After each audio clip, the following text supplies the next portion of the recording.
तृतीय अध्याय। हमने भगवान के विराट रूप, सूक्ष्म स्थूल दोनों शरीरों की चर्चा कल करी। कारण यही बात को स्थापित करने के लिए कि भगवान का विराट रूप भगवान के अवतारों के अंतर्गत नहीं है, और इस बात को भी श्रवण किया कि भगवत तत्व की प्राप्ति का कारण क्या है। भगवत तत्व जब प्राप्त होता है तो उस समय महिमनी स्वे महीयते, जब जीव अपनी स्व संविदे उसको भगवान के साथ, भगवत तत्व के साथ जो उसका संबंध है वो जब उसका प्रकाशित होता है तो उसके पीछे का कारण है, वह है भगवान ही उस व्यक्ति का चुनाव करके स्वयं के आत्म तत्व को उसके निकट प्रकाशित करते हैं। भगवान के कारण ही जीव को भगवान की स्मृति होती है। इन सब टीकाओं की हमने कल चर्चा जो है की। अब 35वें श्लोक से लेकर के 39वें श्लोक तक तीसरे अध्याय के भगवान के विषय में बता रहे हैं। पहले समस्त अवतारों के विषय में बताया। पहले 5 श्लोकों में पुरुषावतारों के विषय में बताया। क्यों बताया? क्योंकि पूर्व अध्याय के अंत में पुरुषावतारों का वर्णन किया गया था। फिर भगवान के 22 अवतारों का वर्णन करके पारिभाषिक सूत्र एते चांचकला पुंसा उसका वर्णन किया। और फिर विराट रूप जो है भगवान का और सूक्ष्म शरीर जो है वो दोनों ही अवतारों के अंतर्गत नहीं है, ये वर्णन किया। और जीवों के स्थूल सूक्ष्म देह के नष्ट होने पर ही यस्य साक्षात उपलब्ध आत्तत्वम, तस्य साक्षात उपलब्ध आत्तत्वम, या फिर स्वसंपदे, या महिमनी स्वे महीयते, अपनी स्थिति में जब वो स्थित अपने स्वरूप में स्थित होकर के ही जब वो हो जाता है, तब होता है। यदि ऐसा उपरता देवी माया वैशारदी मति, ये देवी माया जब अपना प्रभाव हटाती है, कब हटाती है? जब वैशारदी भगवान, जिसका वैशारदी शब्द कल हमने वर्णन किया, जो वैशारदी भगवान है, उन वैशारदी भगवान के कारण, वैशारदी माने जो अत्यंत दक्ष है,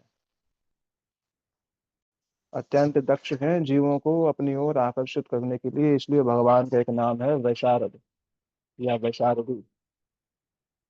तो भगवान जीवों को अपनी ओर आकर्षित करने में अत्यंत दक्ष हैं, और उनकी इस दक्षता के कारण ही उस वैशारदी के प्रति जीव की मति उत्पन्न होती है। कल हमने इसकी चर्चा करी।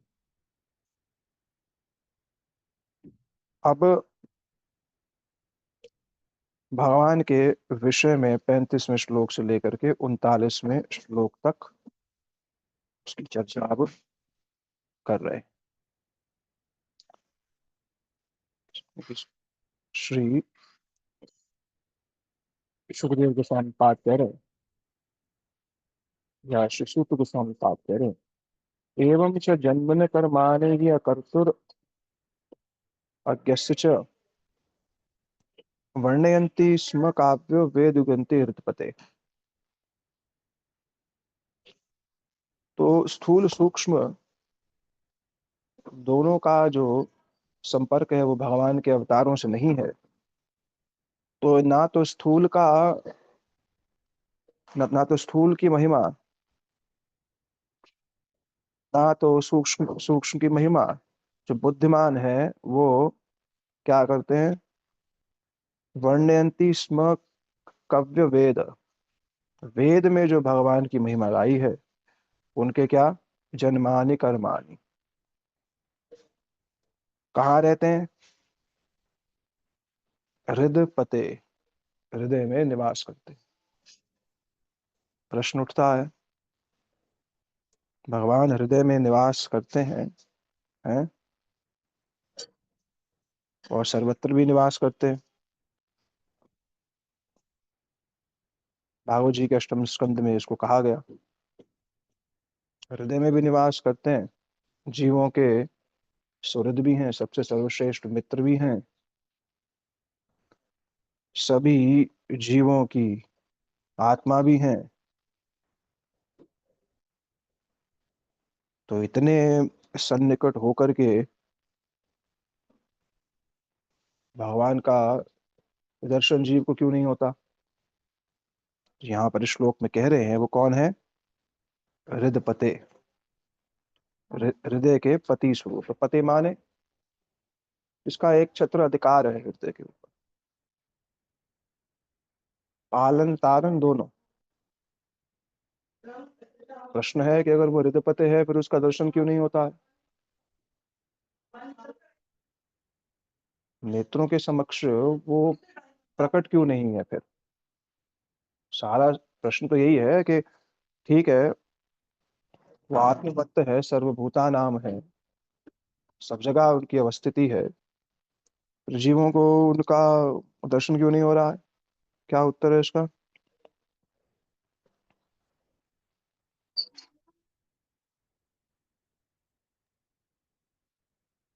हम माया से ग्रसित हैं इसलिए नहीं देख सकते जड़ इंद्रियों द्वारा। ठीक है, और कोई? शरणागत नहीं है, भक्ति भाव नहीं है। हम्म। और कुछ? गुरु के आश्रित नहीं है। हम्म। क्योंकि प्रश्न तो यही है ना सबसे बड़ा, कि भाई जिसके विषय में कह दिया कि अंतर्भयत अवस्थितम है वो, अंतःप्रविष्ट आभाति है, तो सर्वत्र है। और जहाँ मदभक्त यत्र गायंती, है ना, श्लोक सुनाइए सबने, मदभक्त यत्र गायन तत्र तिष्ठामि नारद। मैं वहां रहता हूँ जहाँ मेरे भक्त लोग गायन करते हैं, ये सुनाइए सबने ना। तो मेरे भक्त जहाँ गायन करते हैं वहां मैं वहीं रहता हूँ। अच्छा, तो वहां रहते हो तो फिर वहां प्रकट क्यों नहीं है फिर? हम लोग भी तो गायन कर रहे हैं, भगवान का नहीं कर रहे हैं? कर रहे हैं ना? तो भगवान हमारे मध्य में होंगे होंगे कि नहीं होंगे? भगवान तो कह रहे हैं। प्रभु जी, हरे कृष्ण प्रभु जी। प्रभु जी, क्योंकि हम अपने स्थूल और सूक्ष्म शरीर से बहुत ज्यादा अ, म, आवृत हैं, और हम उसके पार, हम अभी तो हम स्थूल शरीर से ही ऊपर नहीं सोच पाते हैं, और हमारी मति इतनी क्षीण हो चुकी है, हमारे में इतना बल ही नहीं है कि हम उनको देख पाए।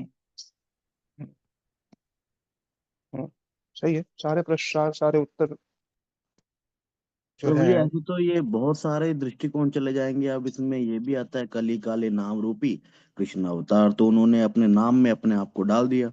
नाम तो हम जब कर ही रहे हैं, सामने आने की आवश्यकता क्या है जब उसको हम उस शब्दों के रूप में है तो। नाम जप, हाँ, और ये प्रश्न है कि नाम जप कर रहे हैं, नाम का प्रभाव है रूप। हम्म। नाम लय से रूप आयते मने मने, नाम करने से रूप आएगा, आएगा ही आएगा। नाम का पहला प्रभाव है। अगर कोई व्यक्ति नाम कर रहा है तो रूप तो आएगा ही आएगा, ये तो संभव पर नहीं कि रूप ना आए। और अगर रूप हृदय में आएगा तो उस रूप को प्रत्यक्ष देखने की कामना भी उदित होगी। जैसे आपने कहा कि नाम कर रहे हैं तो आवश्यकता क्या है, कोई पूछ सकता है ना ऐसे, है ना, हम्म। कि भाई नाम तो कर ही रहे हैं, हम्म। नाम नामी भिन्न न है, नित्य हम्म। मुक्त तत्व। पर नाम नामी भिन्न नहीं है, इसका अनुभव कहाँ हुआ? अनुभव कहाँ हुआ?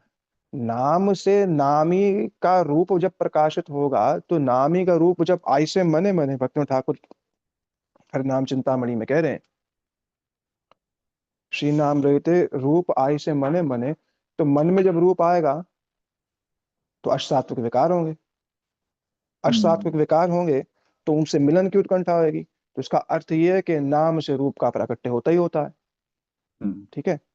अब दूसरी चीज कि भगवान तो सर्वत्र अवस्थित होने पर भी क्यों दर्शन नहीं हो रहा है उनका, भागवत जी ने उसको एक बड़े स्पष्ट रूप में कह दिया। भागवत जी ने कहा जीव जब तक कामना वासनाओं को नहीं छोड़ेगा भगवान प्रकट नहीं हो सकते। अष्टम स्कंद में इस बात को स्पष्ट कर दिया। कामना वासनाएं जब जीव को अंधा बना देती हैं, जीव को क्या अंधा बनाता है, वो बात तो कर लेगा वो शुद्ध भक्ति की, पर कामना वासनाओं से अंधा है, छोटी छोटी वासनाओं से अंधा है वो। मतलब छोटे छोटे प्रयोजनों से ही तो भाई अगर या तो शास्त्र झूठ बोल रहा है कि वो सर्वत्र है, जब अपना ऐसे काम ना बने तो शास्त्र को झूठा बोल दो, है ना, तो बढ़िया है।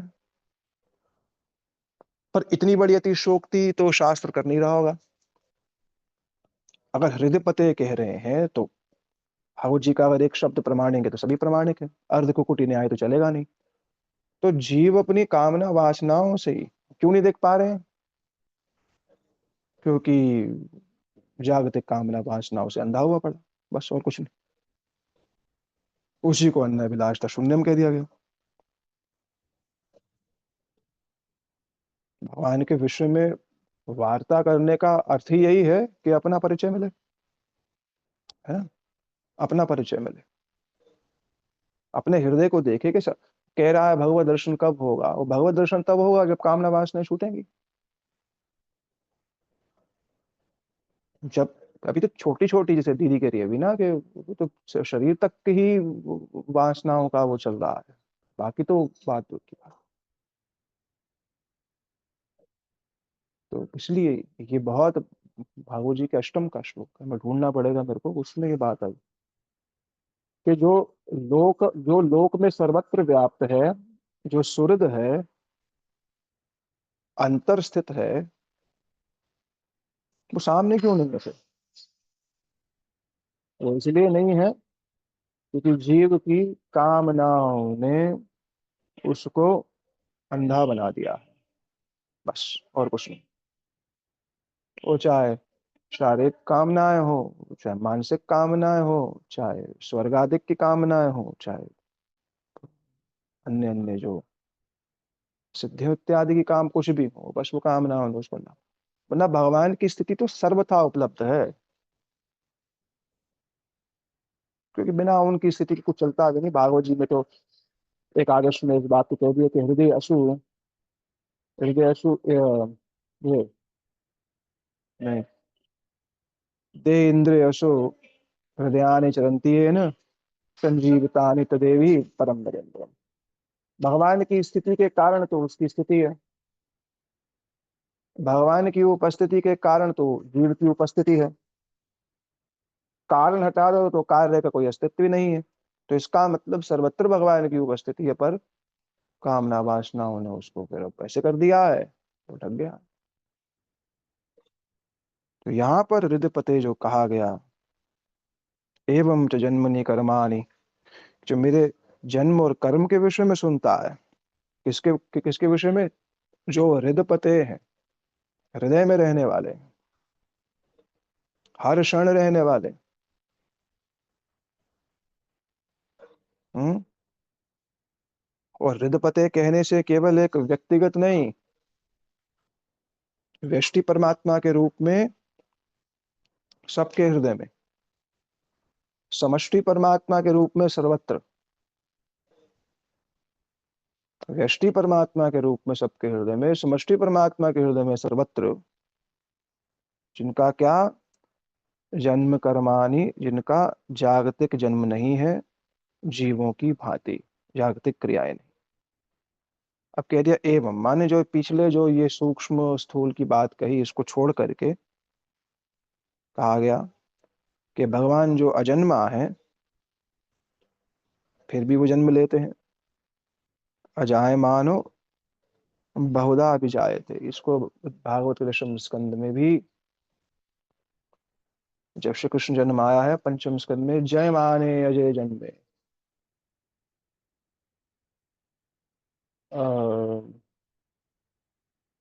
जयमाने अजय जन्मे, अत्थ सर्वगुणोपेत काल पर शोभनम, यही रे जन्म जन्मक्ष शांत ग्रह तारकम। जब भगवान के जन्म का वर्णन आया है भागवत जी में, तो अत्थ सर्वगुणोपेत काल पर शोभनम, काल पर शोभन हो गया है।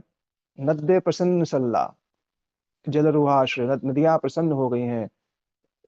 जलाशय इत्यादि जो है वह, उनमें नाना प्रकार के कमल इत्यादि जो है वह उदित हो रहे हैं।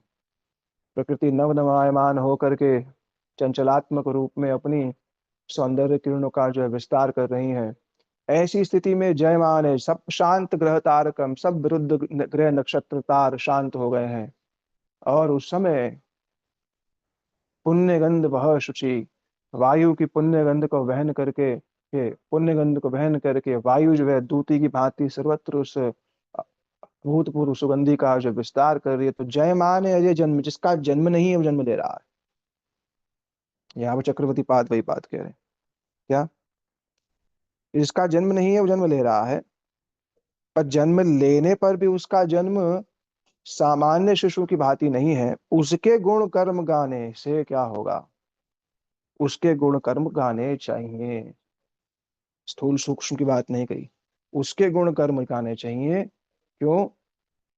क्योंकि जिसका प्राकृत जन्म नहीं है, जो अप्राकृत है, उसकी महिमा गाने से ही अप्राकृत तत्व की उपलब्धि हो सकती है।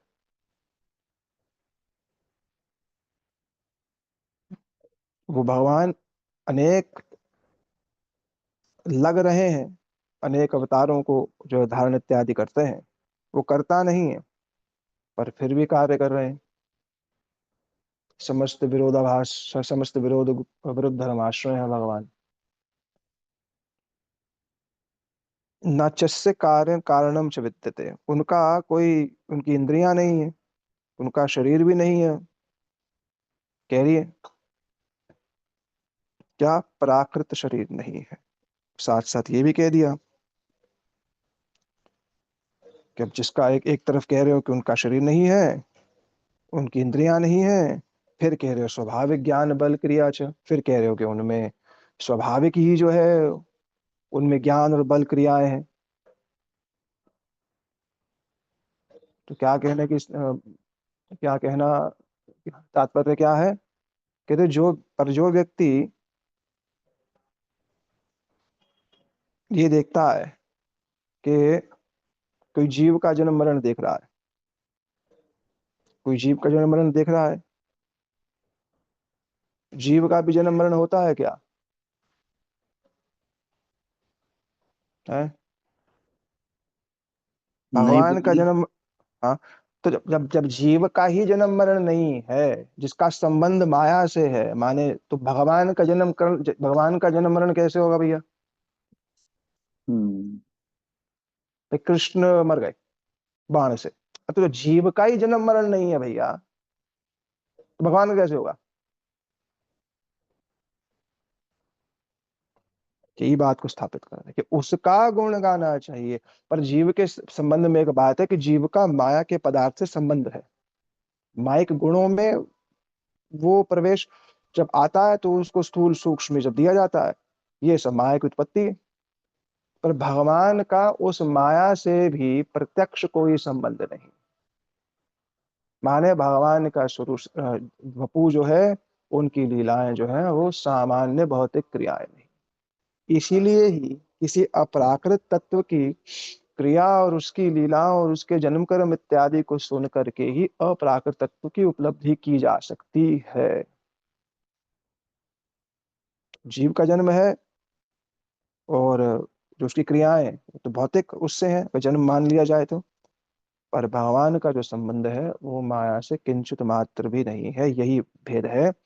और ये जो भगवान के जन्म और कर्म है, ये वेद में सर्वत्र ये बात स्थापित की गई है। ये सर्वश्रेष्ठ है, ये वेद गुह्य है, वेद का सबसे उत्तम सत्य है, सबसे सर्वश्रेष्ठ सत्य यही है। इसलिए इसको गाना चाहिए।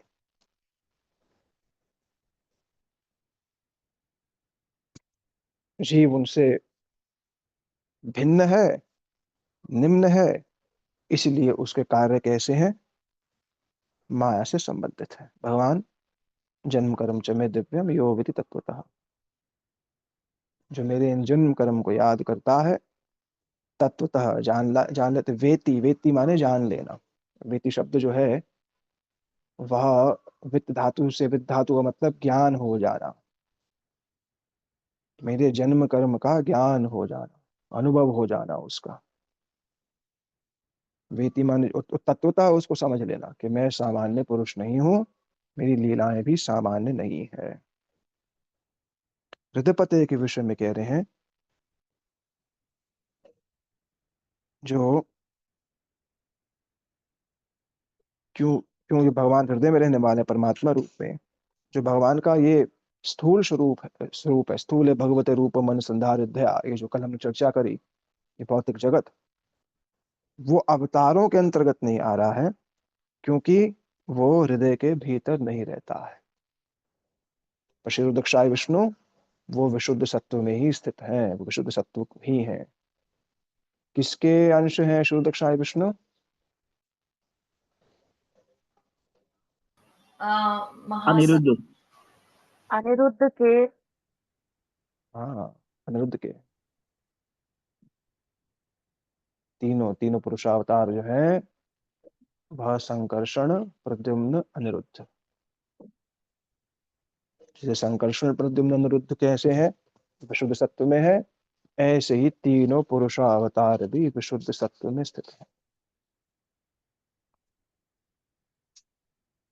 अब सवयदम विश्वम अमोघ लीला, सृजति अवतीयति न सज्जते अस्मिन् भूतेषु चान्तर्हिता आत्मतंत्र षड्वर्गिकम जिग्रति सद्गुणेश। भगवान जो है उनके कार्य कैसे हैं? अमोघ लीला है। अमोघ माने जिस पर किसी भी प्रकार का कोई प्रश्न चिन्ह नहीं। अमोघ, अमोघ शब्द का अर्थ हो गया कि जिस पर कोई संदेह नहीं, इसको ये कहा जाए कि बिल्कुल निष्कलंक है, वो उसे अमोघ कहते हैं। अघ हो गया पाप, है ना, अमोघ हो गया पाप रहित, उसे अमोघ कहते। कैसी लीला है भगवान की? अमोघ है।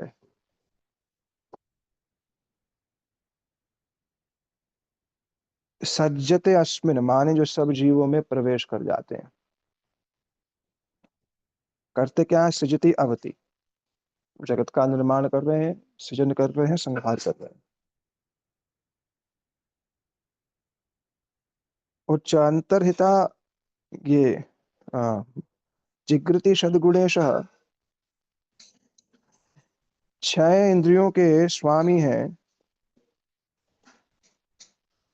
शब्द स्पर्श रूप रसगंध के, पर उससे जिगृहति माने उनसे प्रभावित जो है वह नहीं होते। ये भगवान का अद्भुत अद्भुत उनका एक स्वभाव है, उनकी एक विशेषता है कि वो गुणों के भीतर रह करके भी गुणों से प्रभावित जो है वो नहीं होते।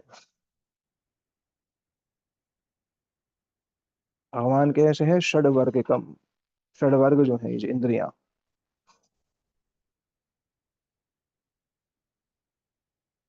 इंद्रियों में बल भी कौन प्रदान कर रहा है? भगवान की विभूतियां प्रदान कर रहे हैं, जो भगवान के देवता हैं, भगवान की विभूतियां हैं।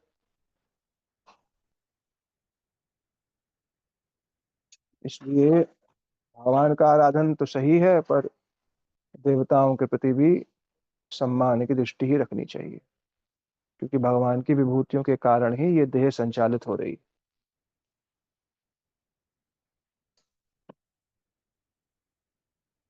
ये षड वर्ग जो है, उन षड वर्ग से भगवान आसक्त नहीं है, उनमें शक्ति प्रदान कर रहे हैं इनको।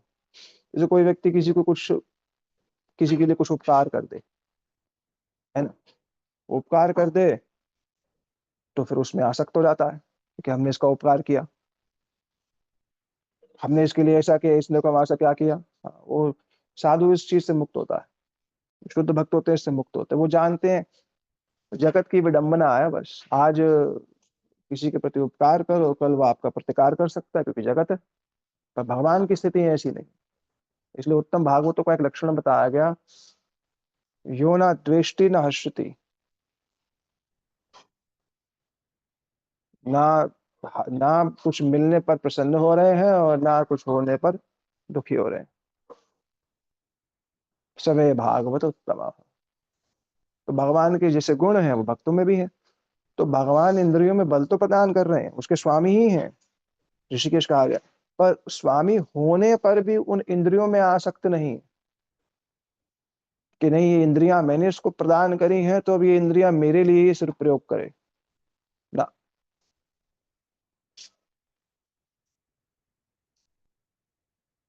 कि नहीं अब हमने इसको बल प्रदान किया है तो केवल मेरी ही सेवा कर, नहीं, मैंने बल प्रदान कर दिया है,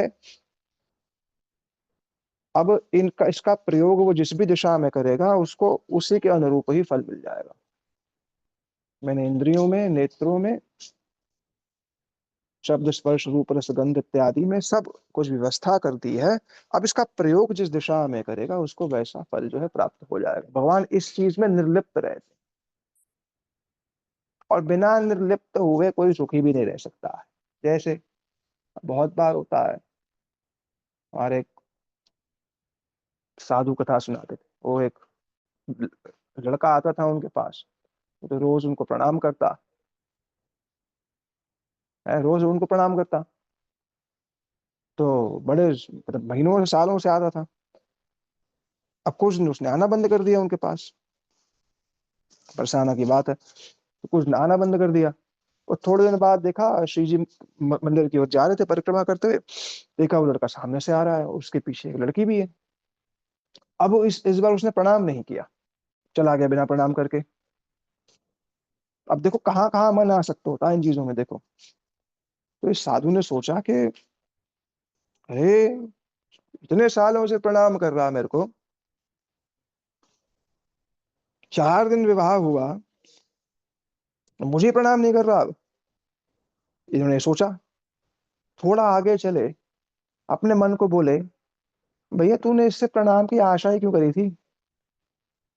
दोष उसमें नहीं है, दोष तुम में है। दोष मुझ में है कि मैंने इससे प्रणाम की आशा भी क्यों करी। मोर दास कहा नर आशा, कहिए तो कहिए कहा विश्वासा। मेरा दास होकर के मनुष्य की आशा रखता है तो दास कहाँ हो गए फिर? दास किसका है? मेरा।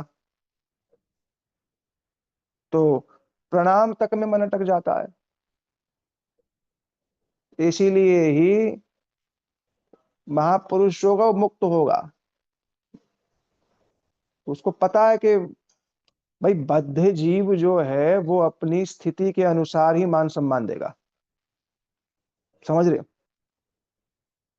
पर जो भगवत तत्व में प्रतिष्ठित है या प्रतिष्ठित होने का प्रयास कर रहा है, वो जानता है कि सब केवल और केवल सत्वरजतम का ही एक विनियोग है, जिसके कारण सत्वगुणी वृत्ति जग जाएगी जीव की तो वो सम्मान करेगा, तमगुणी जग जाएगी तो अपमान करेगा। बस सब यही सारा साधक प्राय फंसता किससे? इसी से फंस जाता है कि हमें तो पहले बड़ा मानता, अब नहीं मानते तो क्या हो गया।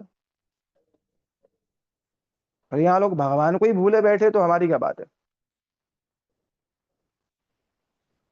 यहाँ लोग भगवान को ही भूल गए, पर अटक कहाँ जाता है? इसमें अटक जाता है। वही छोटी छोटी वासनाएं, छोटी छोटी इच्छाएं।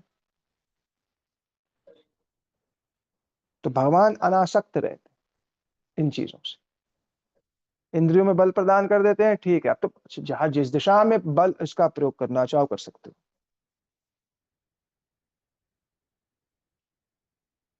या साथ ही साथ वो 6 गुणों के, तो षड ऐश्वर्य के भी स्वामी है। और उसमें एक भगवान का एक बड़ा गुण है वैराग्य। जो विरक्ति है ना, भगवान का बहुत बड़ा गुण है वो। और ये द्वारका भगवान की विरक्ति का प्रतीक है। 114 वर्ष तक निवास किया, विश्वकर्मा के माध्यम से स्वर्ण की द्वारका बनाई, पुत्र पौत्र इत्यादि हजारों रानियां, राज सिंहासन, ना जाने क्या क्या, और सप्ताह पर्यंत ही पूरी द्वारका डुबा दी। एक सप्ताह में पूरी द्वारका डुबा दी। आज भी समुद्र के भीतर रह करके द्वारका श्री कृष्ण के वैराग्य का परिचय दे रही है। तो ठाकुर जी कह रहे हमारा ही महल नहीं बचा लीला में, तो तुम अपना क्या बचाओगे। कृष्ण द्वारका श्री कृष्ण के बहुत बड़े वैराग्य का प्रतीक है। तो भगवान है वो वो वैकुंठीय क्षेत्र में ले जाना चाहते हैं, मैं इसी में ही लगा हूं। थोड़ी सी लाभ पूजा प्रतिष्ठा के लिए ही इसी में ही अपना दिनचर्या निकल जाती है मेरी स्थिति। आने वाले अगला श्लोक 38वां तो बहुत महत्वपूर्ण है, पर विचित्र बात है चक्रवर्ती पहाड़ ने उसकी टीका ही नहीं करी। चलो 37 पे मैं क्या कह रहे। नाचास्य कश्चन निपुणेन धातुर अवैति जंतु कुमनीष उति नामानि रूपानि मनोवचो भी संतनवतो नटचर्यम इवीशा। कह रहे हैं जो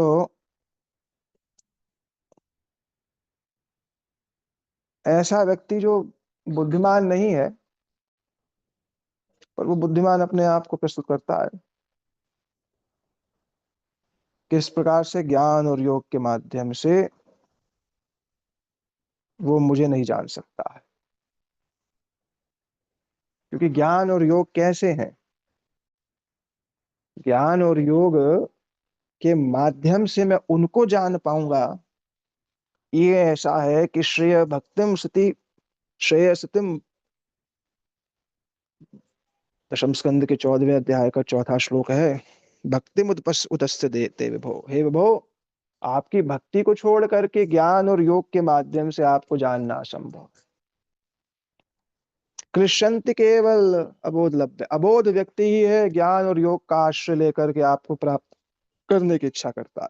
वो ज्ञान योग भी अपना फल कब देते हैं, भक्ति के कारण ही फल देते हैं। तो क्लिश्यंत केवल अबोध लभ्य, क्लेश ही मिलेगा उसके अंदर। तो उसी बात को यहाँ कह रहे हैं, ज्ञान और योग के माध्यम से आपको जाना नहीं जा सकता है, शब्द और बुद्धि के माध्यम से नहीं जाना जा सकता।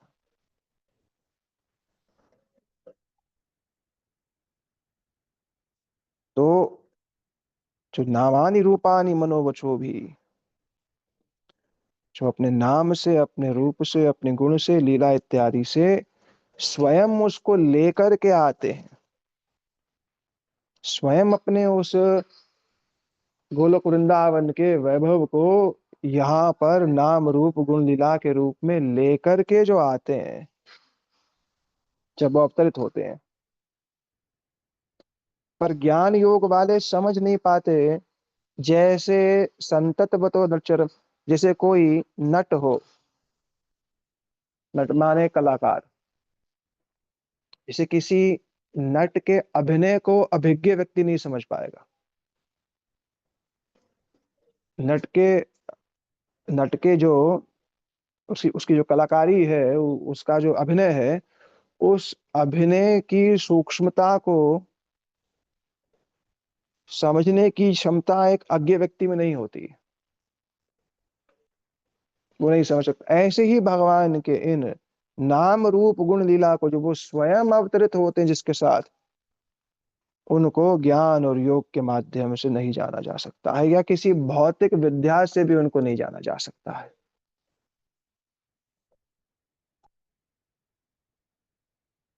ये बोले हम तो बहुत बड़े ज्ञानी हैं, बहुत बड़े योगी हैं। योग माने निपुणेन, दोनों ये जो निपुणेन शब्द आया है, इसके भीतर ही ज्ञान और योग दोनों ही अंतर्गत हैं इसके।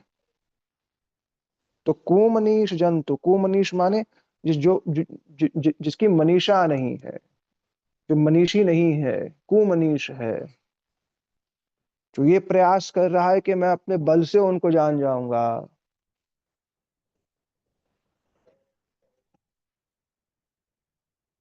मैं अपने बल से जो है भगवान को जान जाऊंगा किस दिन।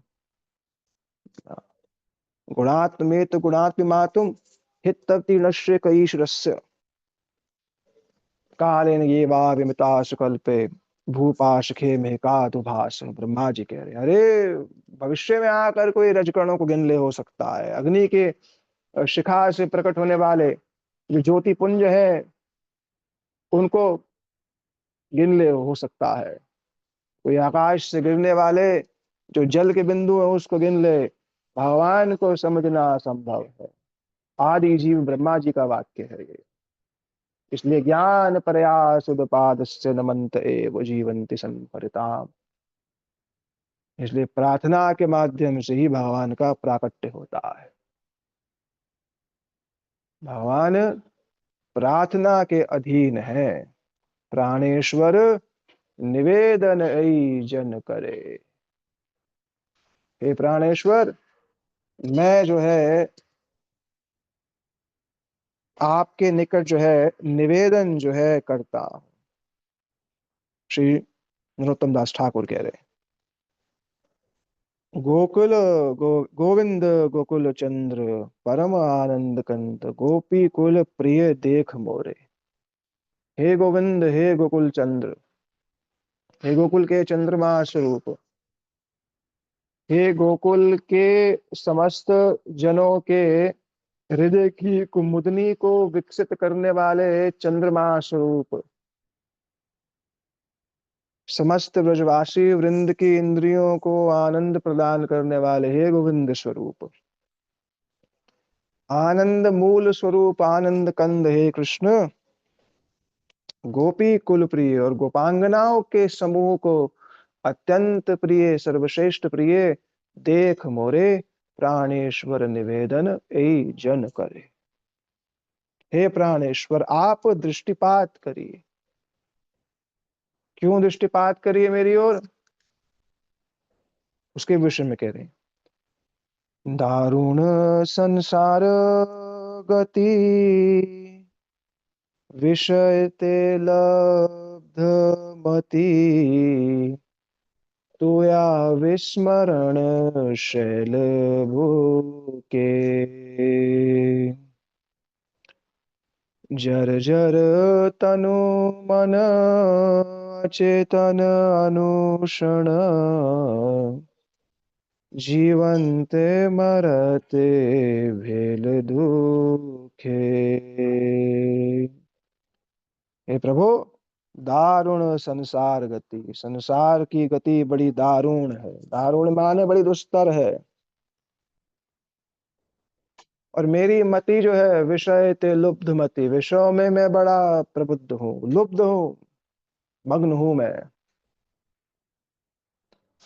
और विषयों में लुब्ध होने के कारण तुया विस्मरण, आपको भूला बैठा हूं।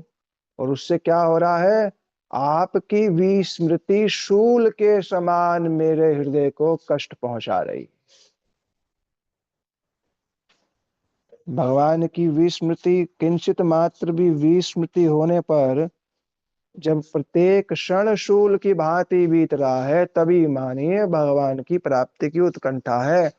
वरना तो भगवान भूल गए कोई बात नहीं, फिर याद आ जाएंगे, क्या हो गया, भूल गए तो भूल गए।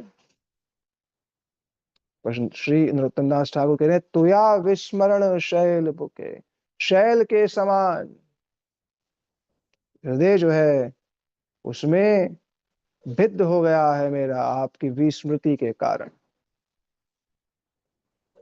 और केवल क्षण दो क्षण की बात नहीं, और जर जर तनु मन, मेरा मन और तन दोनों जर्जर हो चुका है।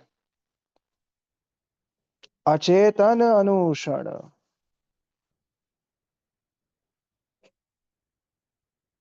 जो अचेतन है। अनुषण क्या है, अचेतन अवस्था को प्राप्त हो रहा है, माने शरीर लय हो रहा है, भगवान से मिलन की उत्कंठा नहीं है, विषय के प्रति लुब्धमती हुई पड़ी है। तेरे जीवन मरने भैल दुखे, जीवित होकर के भी मैं मृत के ही समान हूं। क्यों? क्योंकि आपकी प्राप्ति नहीं, आपसे मिलन की उत्कंठा नहीं। आपकी बात बनाने का तो बहुत अच्छा सीख लिया है, पर आपकी प्राप्ति की उत्कंठा कहाँ? आपकी बात को कहना सुनना तो मैंने बहुत अच्छा सीख लिया है, पर आपकी बात आपको प्राप्त करने की उत्कंठा थोड़ना है। कृष्ण भक्ति रस भाविता मति कहाँ है? दूसरे को भी भाषण उपदेश देने के लिए बड़ा दक्ष। तो प्रभु आप मेरी ओर देखिए। तो यहाँ पर श्री विश्वनाथ चक्रवर्ती पाद कह रहे हैं, भौतिक बुद्धि से ज्ञान योग से उसको प्राप्त नहीं किया जा सकता। जैसे ज्ञानी योगी है, वो समझ नहीं पाते हैं कि भगवान की लीला क्या है, दिव्य है। वो समझते हैं भगवान के नाम रूप गुण लीला भी क्या है, प्राकृत है, मायिक है। कृष्ण राम भी आते हैं तो वो भी माया के गुणों से प्रभावित होते हैं। पर भगवान कैसे हैं, नामानि रूपानि मनोवचो भी, वो उनका नाम रूप गुण सब मन और बुद्धि से परे। नमो गिरा विदुराय नम मनश्चेतसाम अपि। गजेंद्र, श्री गजेंद्र स्तुति में इस बात को कहा गया, गिरा से भी परे हैं आप, जिह्वा से भी परे हैं। अवतरित हो जाए किसकी जिह्वा पर वो बात दूसरी है, तब जिह्वा से परे नहीं, क्योंकि तब उसकी जिह्वा पे आप अवतरित हो रहे हैं। आप क्यों अवतरित हो रहे हैं? क्योंकि आपने ये देख लिया है कि ये केवल मेरी प्राप्ति, मेरी सेवा के लिए करना चाहता है, मुझसे प्रेम करना चाहता है, कि जगत के तुच्छ पदार्थ कंचन कामनी प्रतिष्ठा से नहीं, मुझसे प्रेम करना चाहता है। तो जिह्वा पर स्वतः उदित होकर के नर्तन करना शुरू कर देंगे,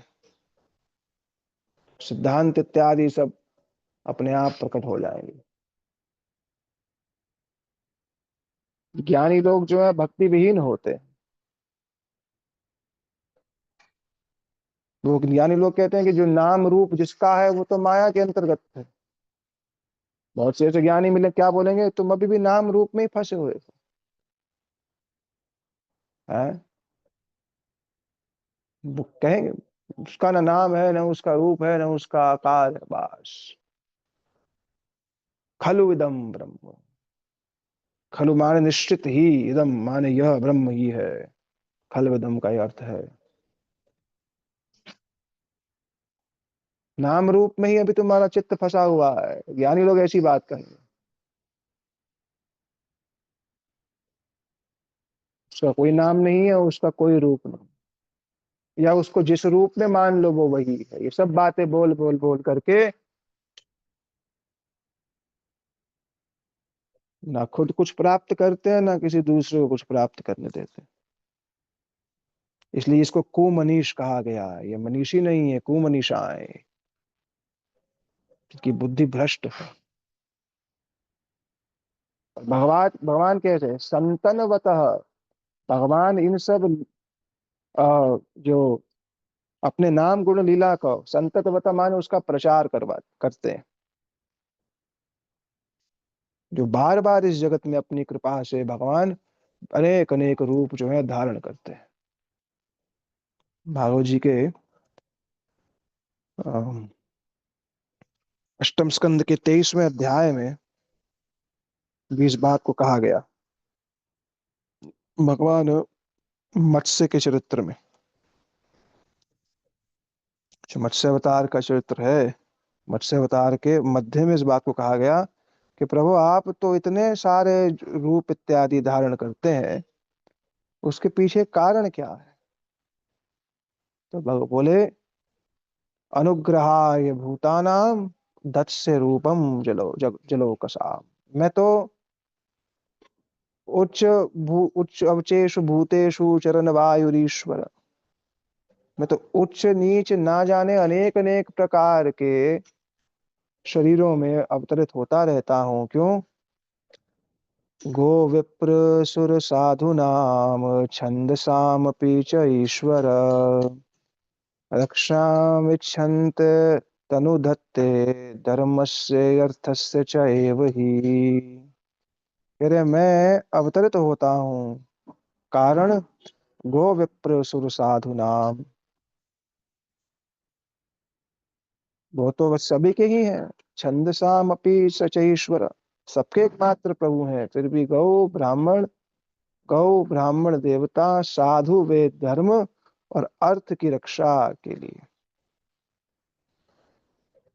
वेद इत्यादि की रक्षा करने के लिए गो विप्र सुर साधु नाम, इनके लिए मैं अवतरित होता रहता हूँ पुनः पुनः। फिर वही प्रेम रस निर्यास करते आस्वादन, राग मार्ग भक्ति लोके करितई प्रचार, जो मूल कारण है।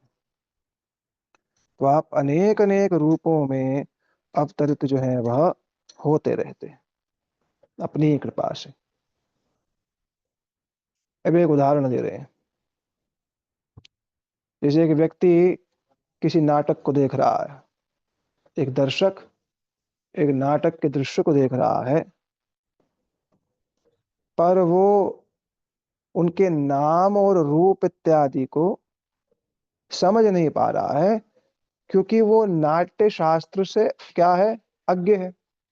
अब नाट्य शास्त्र नहीं जानता तो नेत्रों की भाव भंगिमा से, पद विन्यास से, चाहे वो नेत्रों की भाव भंगिमा हो, चाहे पद विन्यास हो,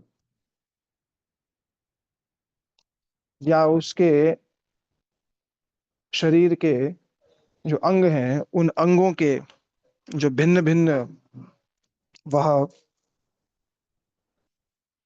इंगितों के माध्यम से जब वह किसी विशेष भाव को प्रस्तुत कर रहा है, पर वो जो व्यक्ति नाट्य शास्त्र को नहीं जानता है वो समझ नहीं पाएगा।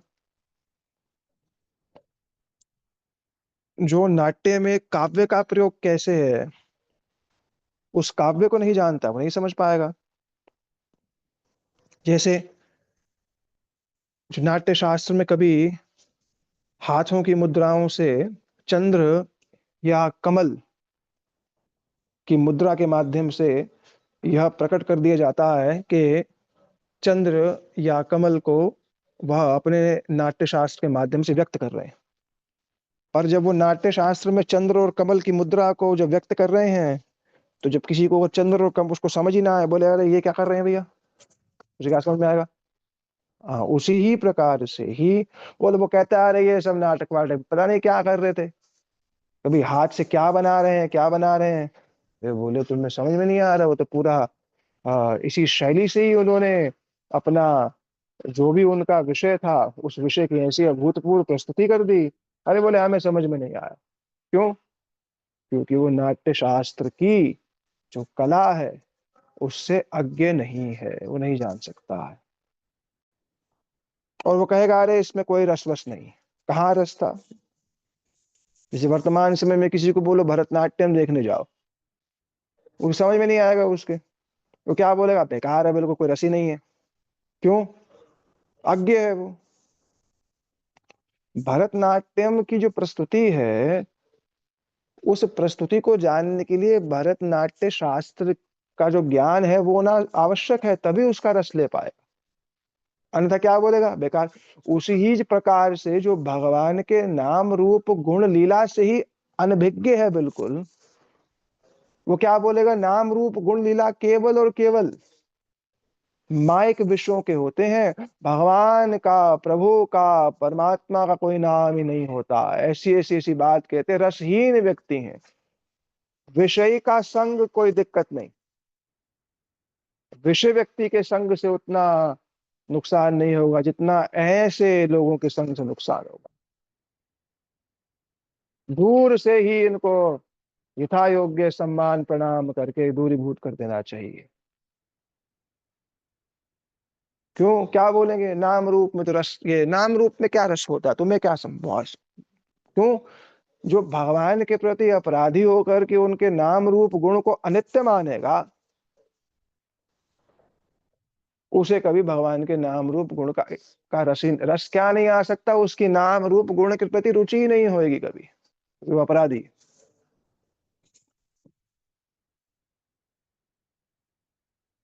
इसलिए ही जो व्यक्ति जानता है रस तत्व क्या है, उसका प्रत्यक्ष अनुभव है, वही इस वस्तु को समझ सकता है। ये चक्रवर्ती पाद ने श्लोक की टीका में कहा। अब इस श्लोक तो बड़ा प्रसिद्ध है, पर इसकी टीका ही नहीं है। सवे धातु पदवीं परस्य दुरंत वीरस्य रथांग पाणे यो माया संतत्यानुवृत्त्या भजेत तदपाद सरोज गंधम।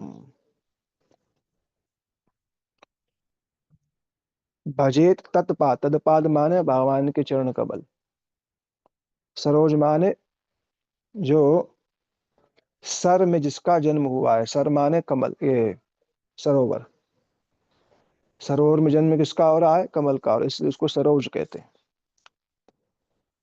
भजेत तदपाद सरोज गंधम, जो भगवान के चरण कमलों की जो सुगंधी है, उस सुगंधी का अपनी नासिका के माध्यम से उसका स्वादन करता है या उसका आराधन करता है, जो संतत्या अनुवृत्त्या, सतत रूप से अनुवृत्त माने नाम रूप गुण लीला को निरंतर, अमाया माने निरंतर, ये संतत्या माने निरंतर, अनुवृत्त्या माने, अमाया माने ऐसे अनुकूल भाव से जो भगवान के नाम रूप गुण लीला का चिंतन करता है। कौन है प्रभु? दुरंत वीर से रथांग पाणे, उनको रथांग पाणे कहा गया। रथांग पाणे माने चक्र को धारण करने वाले, वो पदविम परस्य हैं। ऐसे प्रभु जो हैं, जो केवल और केवल भक्ति के माध्यम से ही जो है उनको जाना जा सकता है। ये इस श्लोक में इस बात को कहा गया है। सवेद माने जानना, पदविम परस्य माने सर्वश्रेष्ठ, जो अपनी अनंत शक्तियों से जो युक्त है, और जो जो दुरंत वीर से माने जिनका वीर, जिनका पराक्रम जो है दुरंत है। दुरंत माने जिसका पार नहीं पाया जा सकता है, जिसकी गति बड़ी तीव्र है, अत्यंत तीव्र गति है भगवान की।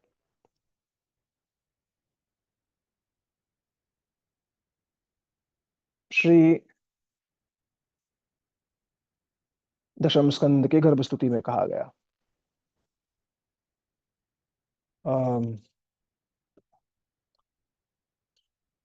दशम स्कंद की गर्भ स्तुति में कहा गया, तथा ते माधव तावका कवाचित मार्गा भ्रशंत त्वयि। भगवान को दुरंत क्यों कहा गया है? भगवान की गति किस प्रकार की है उसके विषय में वर्णन कर रहे हैं कि तथा ते माधव, हे माधव, तावका, आपका तावक माने आपका कोई आश्रित, कवाचित, कवाचित माने कभी, कभी आपका कोई आश्रित, ऐसा हो सकता है कि कभी आपका कोई ऐसा आश्रित है, मार्गा भ्रशंत, आपके मार्ग से भ्रष्ट हो गया। कभी ऐसा हो सकता है, क्वचित, रोज नहीं। फिर रोज को क्वचित नहीं कहेंगे। हम्म, रोज भ्रष्ट होने वाले को क्वचित नहीं कह सकते हैं। तो तथा ते माधव तावका क्वचित, ऐसा जिनके विषय में कहा गया है, वह भगवान जो है क्या करते हैं, मार्ग्या भ्रशंते त्वयि बद्ध सौहृदा त्वयि अभिगुप्ता विचरन्ति निर्भया विनायका नीक मूर्तस्य प्रभु। आप क्या करते हैं? कभी कभार अगर आपका भक्त इस प्रकार से अगर भ्रमित भी हो गया है, तो आपका पराक्रम कैसा है, आपका दुरंत वीर कैसा है? आपका दुरंत वीर इस प्रकार से है, जैसे कोई व्यक्ति भ्रष्ट हो जाए तो उसको अपने मार्ग पर फिर से स्थापित करने के लिए अभिगुप्त रूप में आप विनायक रूप में उसको विशेष नायक का रूप लेकर के, जैसे एक विशेष नायक आकर के रक्षा करता है, ऐसे ही अपने भक्त कभी अगर भ्रष्ट हो जाए तो उसके लिए आप विशेष नायक का रूप धारण करके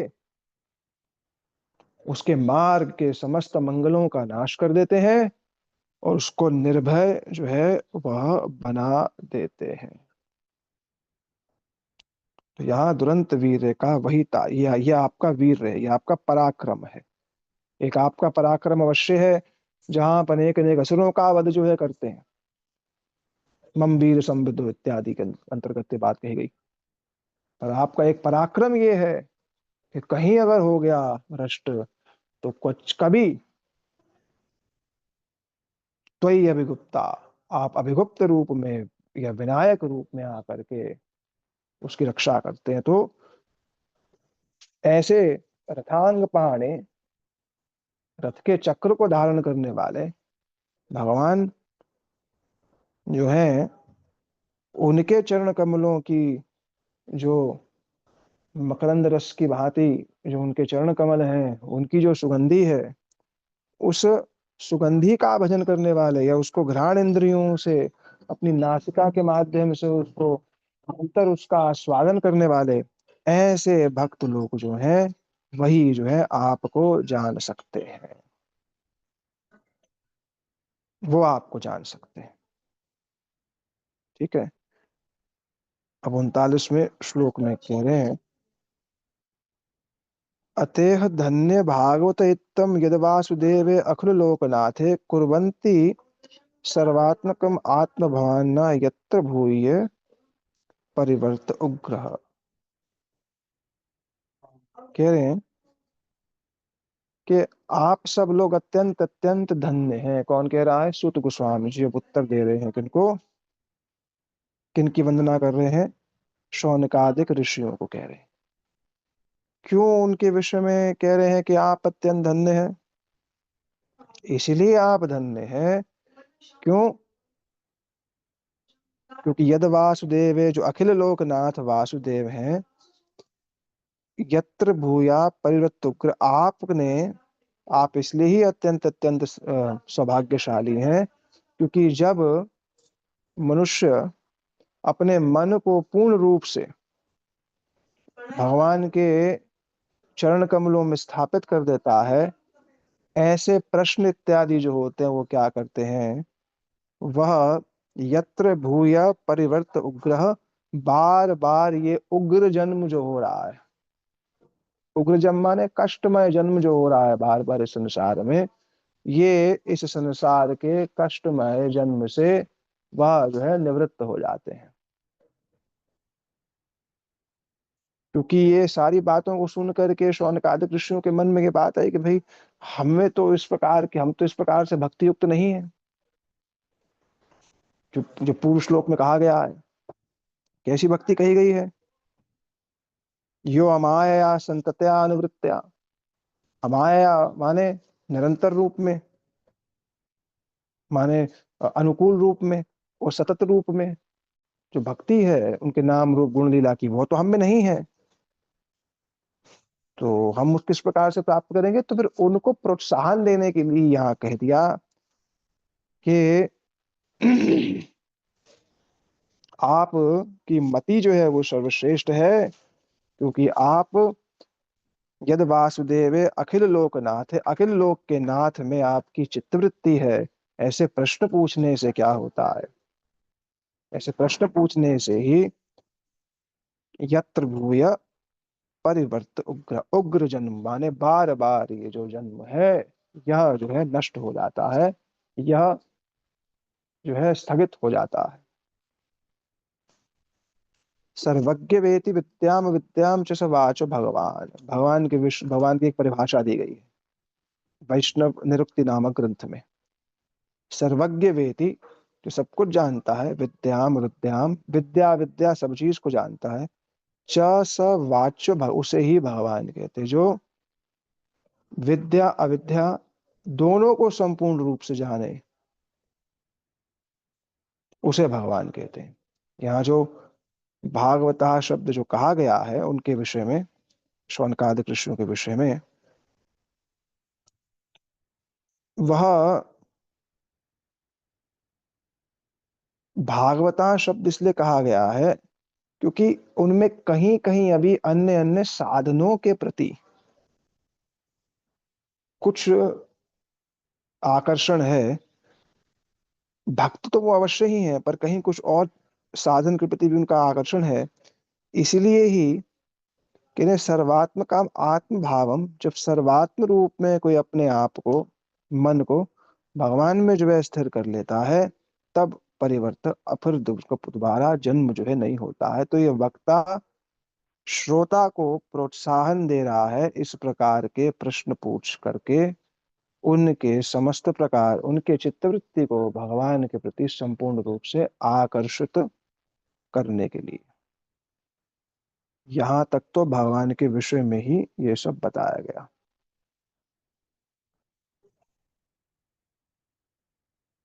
फिर 40वें श्लोक से लेकर के अंतिम श्लोक तक श्रीमद् भागवतम जी की महिमा का जो है वर्णन जो है किया गया है, जिसको हम लोग जो है कल ही करेंगे। श्री गुरुदेव की जय, श्री प्रभुपाद की जय, समस्त रूपान गुरु परंपरा की जय, भुवन मंगलकार नाम संकीर्तन की जय, भक्त प्रवर श्री प्रहलाद महाराज की जय, सर्वविघ्नाश भगवान नरसिंह देव की जय। श्री कृष्ण चैतन्य प्रभु नित्यानंद श्री अद्वैत गदाधर शिवासदि श्री गौर भक्त वृंद की जय। श्री राधा गोविंद गोपीनाथ मदन मोहन जो की जय, श्री राधा गोकुलनंद जो की जय। ग्रंथराज श्रीमद् भागवत महापुराण की जय, श्री चैतन्य चरितामृत की जय, श्री चैतन्य भागवत की जय, श्री व्यास जी महाराज की जय, पतित पावन श्री वृंदावन दास ठाकुर जी की जय, श्री कृष्णदास कविराज गोस्वामी जी की जय, श्री सुखदेव गोस्वामी पाद की जय, श्री परीक्षित जी महाराज की जय, श्री नारद ऋषि की जय, श्री विश्वनाथ चक्रवर्ती पाद की जय, अनंत कोटि वैष्णव वृंद की जय, समागत गौर भक्त वृंद की जय, संताय गौर प्रमानंदे। हरि हरि हरि हरि बोल। हरे कृष्ण कृष्ण कृष्ण हरे हरे, हरे राम राम राम हरे हरे, हरे कृष्ण कृष्ण कृष्ण हरे हरे, हरे राम राम राम हरे हरे, हरे कृष्ण कृष्ण कृष्ण हरे हरे, हरे राम राम राम हरे हरे, हरे कृष्ण। हरे कृष्णा प्रभु जी, एक प्रश्न है मेरा। हाँ जी आपने बोलिए। बहुत सुंदर वर्णन किया, लेकिन उसमें आपने जैसे बोला कि तीव्र उत्कंठा और लालसा, कल महाराज जी भी यही बोल रहे थे, गुरुदेव भी यही बोल रहे थे, इसे कैसे जागृत किया जाए प्रभु जी? प्रॉब्लम तो सामने है, सॉल्यूशन क्या है? सोल्यूशन है अपना जो कुछ भी है भगवान की सेवा में लगाना, बस, और कुछ नहीं। अन्य और कोई उपाय नहीं। स्यात् महत् सेवया पुण्य तीर्थ सेवयात्। विषयों से निवृत्ति ही तब होती है जब तक उपलब्ध विषयों की भगवान की सेवा में नियुक्ति होती है। मन शरीर वाणी जो कुछ भी है वो भगवान की सेवा में लगने पर ही विषयों से निवृत्ति हो सकती है। सेवा का अर्थ स्पष्ट है, संग और सेवा, दो चीजें जिसको श्रद्धा से पहले बता दिया गया। भात कृपा और भात सेवा, ये दो करने से ही आवेश आ सकता है। ये उत्कंठा आवेश रुचि आसक्ति की बात की स्थिति रहती है, उससे पहले आ ही नहीं सकता। पर रुचि आसक्ति आने से पहले ये जो भजन क्रिया के अंतर्गत है क्या, गुरु पदाश्रय, साधुओं के सन्निकट जा करके अपना जो कुछ भी है उनको समर्पित करना यथा योग के अपने अपने अनुसार, तभी हो पाएगा। अन्यथा इसका दूसरा कोई उपाय नहीं। क्यों? मन की आसक्ति के कारण आवेश की उत्पत्ति होती है। जहां आसक्ति है उसका आवेश है, ये तो सीधा सा निर्णय है।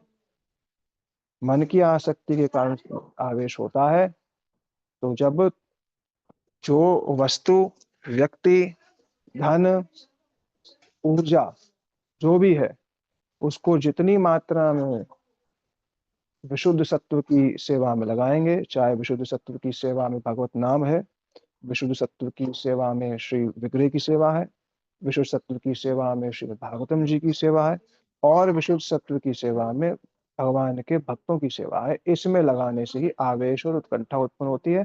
यही ही उपाय समस्त भागवत के अंदर सर्वथा दिया गया है। जहां गुरु के पास जाकर के कहा गया है कि तस्मात् गुरु प्रपद्येत जिज्ञासु श्रेय उत्तमम, ये श्लोक तो हम जब सुनते हैं, पर इस श्लोक से पहले के वाक्य और श्लोक के आगे वाले वाक्यों को समझना बड़ा महत्वपूर्ण है। पहली चीज, पाक पश्चित पाक विपर्यास मिथुनी चारणाम। पहले तो ये समझ लिया कि संपूर्ण इस संसार में विषय भोग ने मेरे को विपरीत फल ही दिया है। पहली ये स्थिति समझी, पाक विपर्यास, विपर्य पहली ये स्थिति समझेगा। दूसरी स्थिति समझी क्या, कि सातुल्य आशीषम यथा मंडल वर्तमानम, यहां से लेकर के ऊपर तक जितने भी लोग हैं, उसके जितने भी सुख वैभव हैं, वो सब क्या है, नाशवान है। तो दो चीज समझ में आ गई। तो ये समझ में आ गया कि यहाँ पर भोगों में सुख नहीं है, और ये समझ में आ गया कि सामने जो उत्तम लोगों का भी जो प्रलोभन दिया जा रहा है, उसमें भी किंचित मात्र कोई सुख नहीं। ये दोनों जब समझ में आ जाए, तब गया गुरु के पास। तो बोले हमारे में तो युवा नहीं, हाँ, इसलिए हमारा अभी श्री गुरु के चरणों में आगमन नहीं हुआ है। श्री गुरु का तो आगमन हुआ है, हमारा श्री गुरु के चरणों में आगमन नहीं हुआ है, क्योंकि ये दो चीजों की नश्वरता अभी समझ में नहीं आएगी। तो आवेश कहाँ पर है? आवेश इन चीजों में है, आवेश इन चीजों में है, तो इसलिए तस्मात् गुरु प्रपद्येत नहीं हुआ है। तो अब आवेश जब जब जब प्रस्तुत नहीं हुआ, तो कैसे अब प्रस्तुत हो? इसीलिए कहा गया ना कि गुरु ही स्वयं आता है, इसलिए कहा गया था। वरना तो गुरु के पास जाने से पहले ये दो लक्षण हो, तब जाना चाहिए उसको। क्या?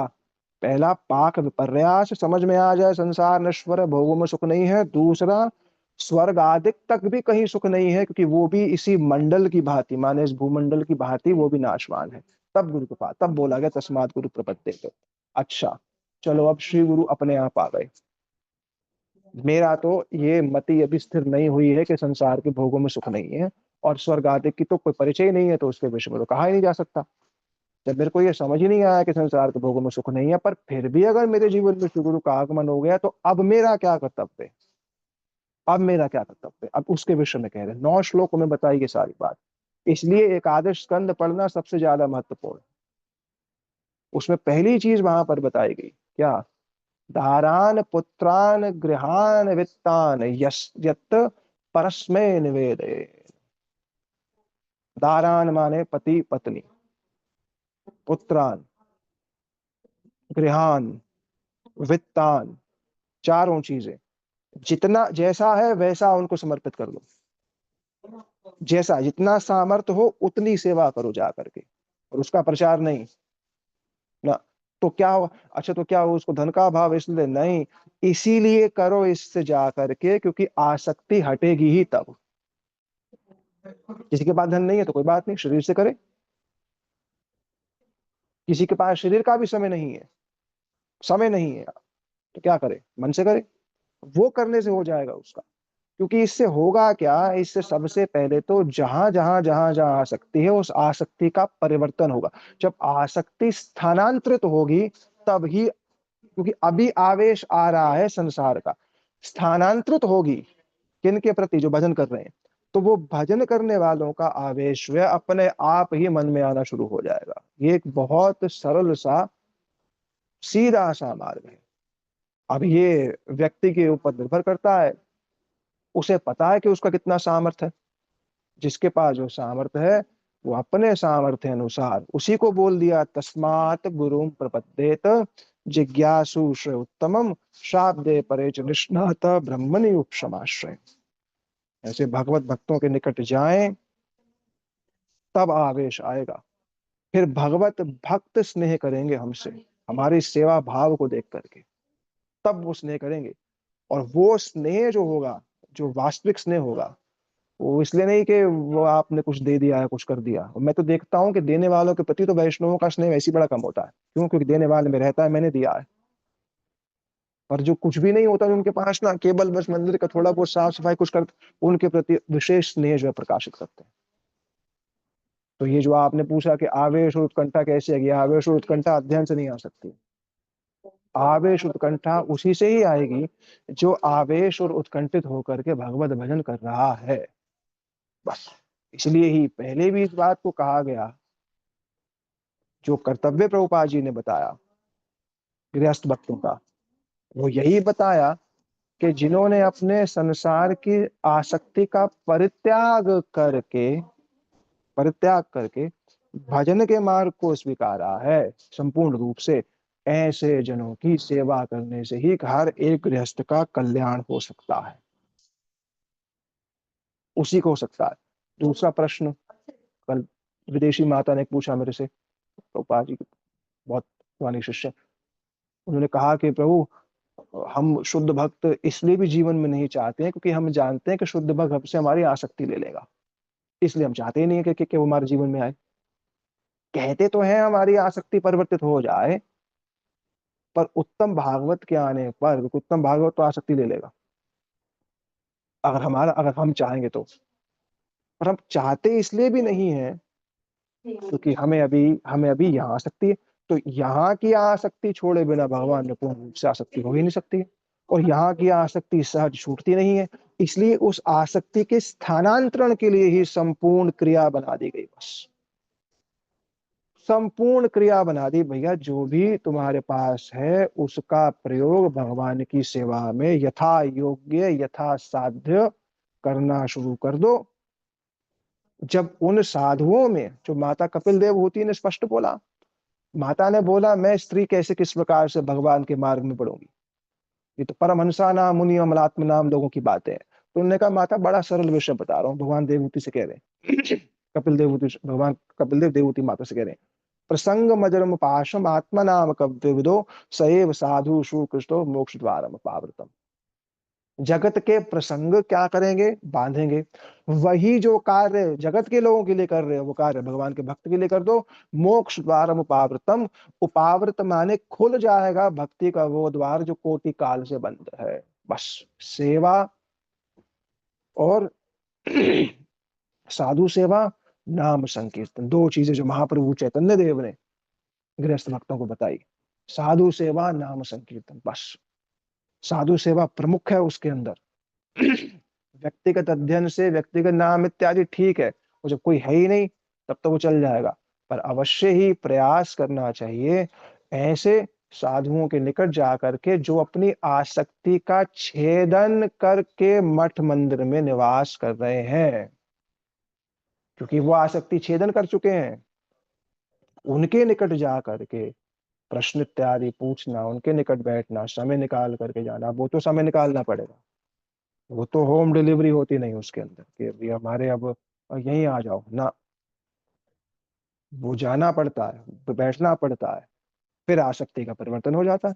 पर उसमें यही देखना पड़ेगा क्या हम वास्तविक रूप में आसक्ति का छेदन चाहते हैं क्या, प्रश्न ये है। अगर वास्तविक रूप में आसक्ति का छेदन जाएंगे, ये सीधी सीधी प्रक्रिया है, और अगर ये प्रक्रिया कर लेगा तो वो जो आवेश और उत्कंठा की बात हो रही है कि आवेश उत्कंठित निरंतर रहे, वो तब हो जाएगा, अन्यथा नहीं होगा। ये इसका उत्तर है।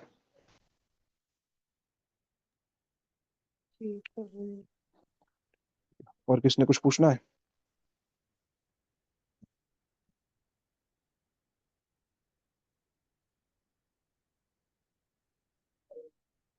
ठीक है, चलो। गुणों को अंगीकार करते हैं, कब का है? गुणों को अंगी क्या लिखा है? अच्छा, पहले किसने लिखा? ठीक, चलो। हरे कृष्ण। हरे कृष्ण प्रभु जी, धन्यवाद हरे प्रणाम। कृष्णा प्रभु जी, धन्यवाद धन्यवाद। सभी को, धन्यवाद। हरे हरे कृष्णा कृष्ण। प्रभु जी, दंडवत प्रणाम। मेरा एक क्वेश्चन है। हाँ जी माता। जी प्रभु जी, मेरा क्वेश्चन ये है कि जैसे कभी-कभी एक स्थिति ऐसी हो जाती है कि आप मटेरियल वर्ल्ड में रहते हो, कहीं न कहीं कुछ चीज़ें अच्छी लगती हैं, लेकिन कहीं न कहीं आपका डिवोशन भी ऐसा होता है कि जब आप मटेरियल वर्ल्ड की तरफ जाते हो तब आपको भगवान की याद आ जाती है, कृष्ण की याद आ जाती है। लेकिन फिर जब आप उधर जाओ तो कहीं न कहीं आप थोड़ा उसे भी मिस करते हो, मतलब सॉर्ट ऑफ दैट। हम्म, तो ऐसा भी होता है, लेकिन कहीं न कहीं इनसाइड आपके वो डिवोशन होता है, तो कहीं न कहीं आप हर स्थिति में भूलते कुछ नहीं हो।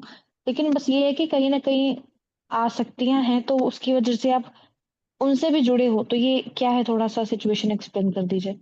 क्योंकि छोड़ भी नहीं पा रहा है इंसान और उस चीज़ को छोड़ने के पकड़ लिए छोड़ने रहा क्या है। छोड़ोगे क्या? पहले ये बताओ, क्या छोड़ोगे? सब चीज़ परिवर्तन करनी है। क्या छोड़ोगे? खाना-पीना तो छोड़ोगे नहीं, है ना? जी।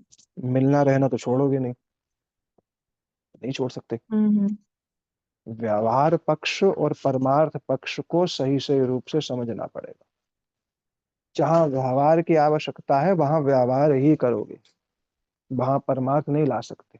उदाहरण, कोई घर में रिश्तेदार मिलने आया, उसका परमार्थ से कोई लेना-देना ही नहीं है, तो उसके सामने तो हुँ, हुँ। परमार्थ की बात करना बेकार है। उसको थोड़ा बोलने लग जाओगे सब चीज़ जी। बातें। तो जहाँ व्यवहार पक्ष की आवश्यकता है, वहाँ व्यवहार कर दिया। पर अपने व्यवहार में भी अपने परमार्थ को बचा करके रखा, बस। हुँ, हुँ। अर्थ क्या है कि पता है कि वो आ गया है, तो हाँ, तो अब इस प्रकार से व्यवहार कर दिया उसके साथ कि ज़्यादा समय नहीं बीता, वो चला गया, बस। व्यवहार में परमार्थ की हानि ना हो, बस ये देखना है। व्यवहार तो करना पड़ेगा, है ना? दूसरी बात जी। कि मानो खाना-पीना, रहना इत्यादि या संसार की दृश्यों को देखने, ये सब चीज़ों की आसक्ति है ना? भाई कोई जीव क्या करे? अभ्यास तो रहा है उसका। भजन मार्ग पे आने से पहले इन्हीं चीज़ों में अभ्यस्त था। खाना-पीना, घूमने रहना यही तो है। भई जगत में ये 3-4 चीज़ तो भोग है, और है ही क्या? या तो खाने जाते हैं या घूमने जाते हैं, देखने ये 3-4 चीज़ें होती हैं। अब यहाँ इन स्थानों पर अगर जाने की रुचि बनी हुई है बिल्कुल बहुत ज़्यादा, फिर तो समस्या है, समस्या। पर इच्छा नहीं है, पर केवल व्यवहार के लिए जाना है, फिर दोष नहीं। अगर स्वयं की रुचि है बहुत ज़्यादा, तो फिर तो समस्या बहुत बड़ी है, तो कि भई कि नहीं, जैसे कोई पूछ रहा था, भई हम नहीं जाना चाहते, पर हमारे बच्चे कहते हैं, कोई बात, व्यवहार है आपका, आप जाइए। पर स्वयं की रुचि है अंतर्गत कि भई बस अब तो जाना ही जाना है? तो फिर समस्या है। इसका मतलब अभी भक्ति का भक्ति का स्पर्श नहीं हुआ है। भक्ति का स्पर्श नहीं हुआ है। भक्ति का स्पर्श होने पर इच्छा नहीं होगी, होगी। पर व्यवहार में जाना है तो जाइए, समस्या तो ना उस चीज़ की कोई।